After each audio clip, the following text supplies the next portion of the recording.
fruits. Why? Because it was taking care of the caretaker. Now our body will also grow naturally and healthy if it is taken care of, and at the same time more on spiritual life, so that there will be an assurance for us, a great salvation in heaven, and that's what Nanay Chusiti. So that speaks my song tonight, Nabuhi sa Tao.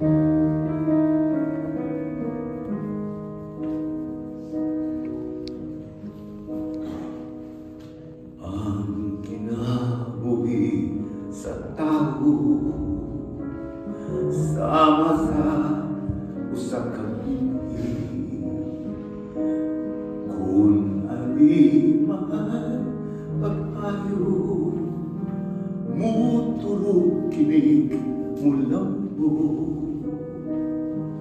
unya abgog kahamto, sama sa atong tanong, kay inumol man sa gugma, gugma sa isig kaingon. Ang kinabuhi sa tao, sama sa usa ka binghi, kung alimahan pag-ayo, muturog kinig mulambo, ug unya ato kahapon, sama sa atong tanong,